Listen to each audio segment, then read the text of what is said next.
Hey, welcome to the Strong Roots podcast. My name is Kristen Hill, and we are so excited that you're tuning in today. Our prayer is that you would move one step closer to Jesus through this series. So go ahead and check out this next episode.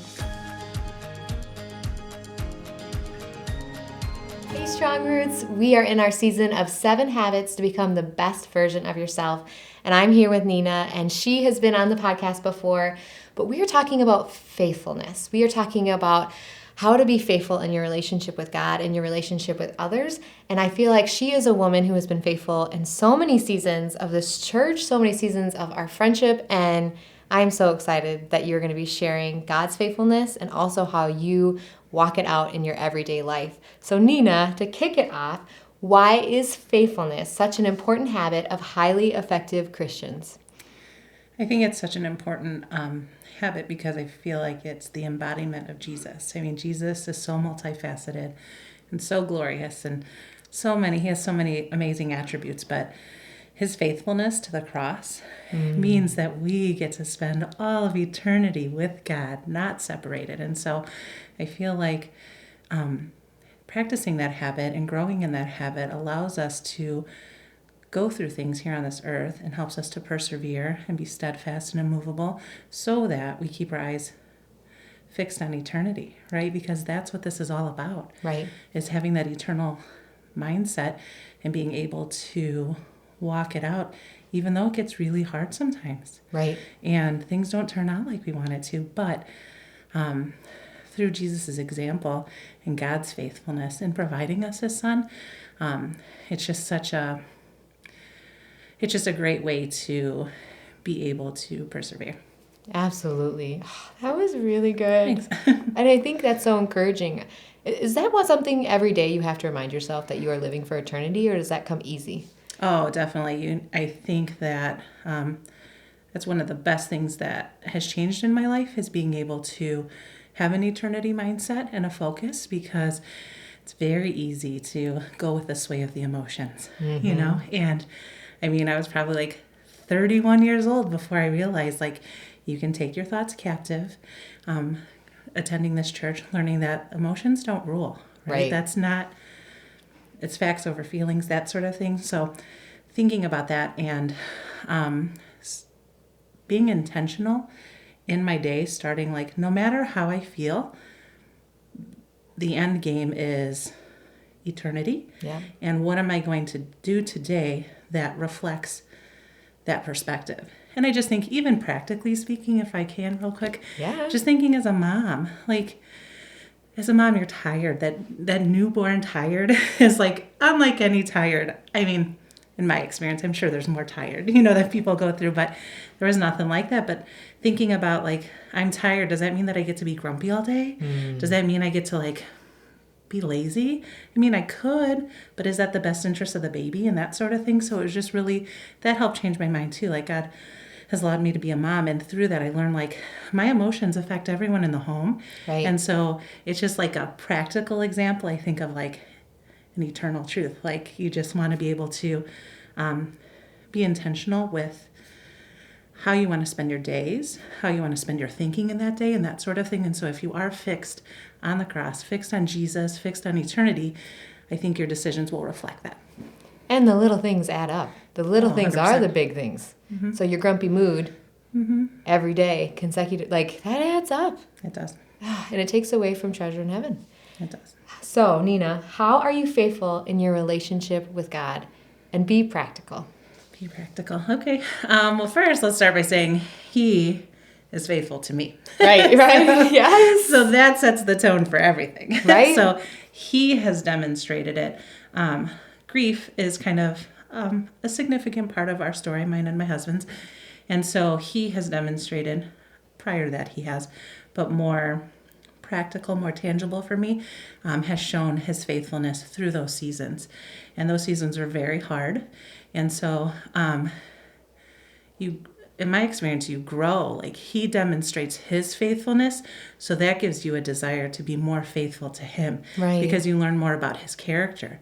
I think a lot of times maybe we have a misconception of who God is. Mm-hmm. And so the first and most practical thing that I think has helped me is by reading the Bible. Because then I get to learn who he is daily. So I think Pastor John suggested or challenged us, maybe he did, maybe didn't, but to read the Bible through the year. Yeah. And I'd been following Jesus for 16 years or something, had never read the Bible. And I thought to myself, if I'm going to build my entire life on the premise of this book and who God says he is, but I haven't read it through, I don't know that I can do that with authenticity. Right. So reading the Bible daily seriously has impacted my life so significantly in the best way, because you learn about God, who he is, his faithfulness, his character, and then the fruit of that, if you could call it fruit, is you want to serve him and you love him more and you know him more. And it's when you get to know your future spouse or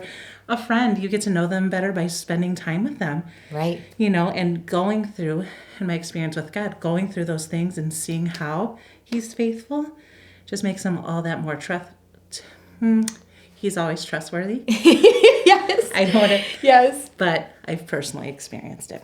So reading the Bible, praying, of course, spending time with him. I've been blessed that I prayed for a mentor and God answered my prayer. And so that's been really significant because she consistently points me to Jesus. But for people who don't necessarily maybe have that in their life, reading the Bible, I think would be the best place to start. Absolutely. And something I heard that has been awesome is when you read the Bible, just journal what you learned about who God is. Because I think a lot of us have the lens of how are you going to speak to me? It's all about us. But it's no, this is about God and who he is. And that has been really beautiful. And I just love that you're talking about that, because that does transform your mind to be set on eternity and be set on his faithfulness. So good. All right, Nina, how do you remain reliable even when the world is not? That's a really great question. Again, I think it goes back, I don't mean to sound on repeat, but I think it goes back to your perspective. So you predetermine that your mind is fixed on eternity. Your mind is fixed on being devoted to God and what he calls you to do. And so then as a result of that, the decisions you make are going to reflect that. So for instance,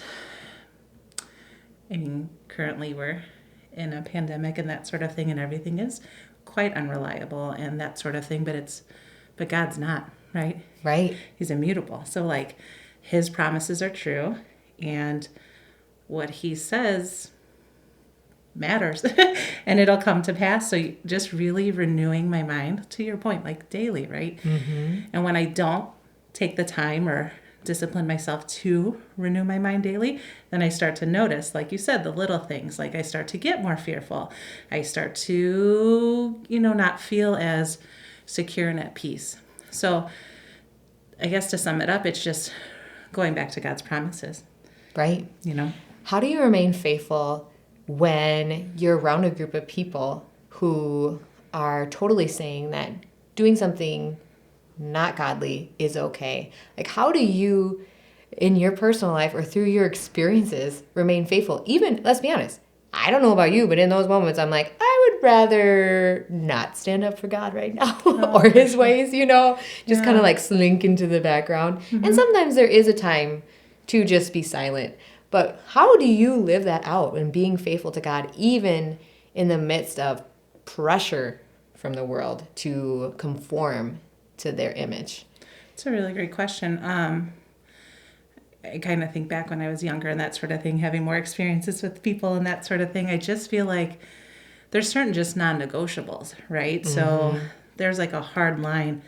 That's not to say that I always stand up, because I don't. There's a lot of times when I really wish I would have spoken up and done it. But to me, just looking at long term, is it worth it, right? I think Pastor John just kind of talked about that in his sermon, just talking about is this decision I'm making now, what's the results or the fruit of that going to look like in 20 years or even 20 minutes and that sort of thing. And so there's been experiences where I felt that doesn't align with who I am or who I want to be. So I'm just not going to participate in that. And I think about early in my 20s when people were going out and that sort of thing. And I just didn't feel in that moment that was the right choice for me. So Yep. I just stayed home. And sometimes I reflect back and think, well, was I a good friend to that person? Should I have been out there? Should I have been like a witness for them and that sort of thing? And I can't go back now, but it's this idea of like loving people, but like truth and grace, right? So you prayerfully walk that line between the two. So like,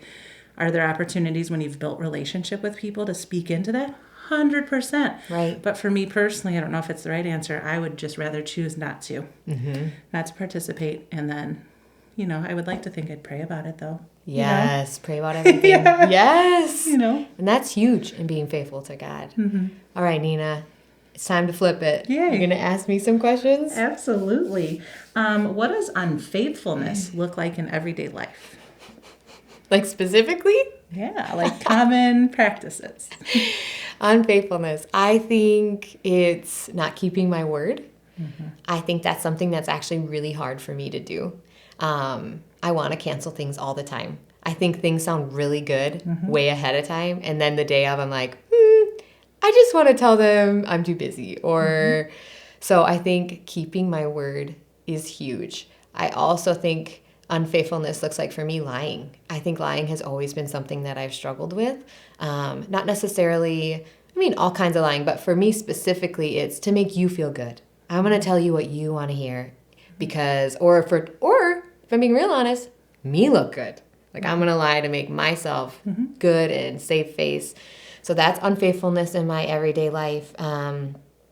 Also, like you said, not speaking up when I know God is calling me to. But the best part about Jesus and his sacrifice and this relationship we have is even when I am unfaithful, we can ask for forgiveness. And I think that's another way to be faithful to God is to go back and apologize. And I feel like you actually model this really well. But when you're replaying your day, like, okay, where was I unfaithful? And how can I make it right to the people? Because God says, deal with the person, then come to me. Like, yes, ask for his forgiveness, but ask for the forgiveness from the person that I wronged and was unfaithful to as well. So, thanks for that. Yes. Do you have another one for me? Yes. What is a loving response to a friend who has been unfaithful in your friendship? So like, are we talking a Christian friend who's been unfaithful or a non-Christian friend who's been unfaithful? Can it be both? yeah, I could try. So I think it changes. So a Christian friend who's been unfaithful, I think it's asking God like for wisdom and guidance and going to him in prayer. I think confronting them in truth and grace, and whatever they're doing, like, hey, I like to call it, I think Pastor John does too, a compliment sandwich. Like, but in the fact of giving them the benefit of the doubt. Like, hey, I know you probably didn't mean to do this. There's probably circumstances that led up to this because 99% of the time there probably was. Then being truthful, hey, but this has really hurt our friendship and it really hurt me. And then be like, can we talk about why this is happening? Because I love you and I want this friendship. Like you said, what do I want this to look like 20 years from now? I want to still be friends with this person, no matter what they've done. But if they're a non-Christian, I think you could still possibly do that. But I'm more apt to just forgive and just give grace and just, I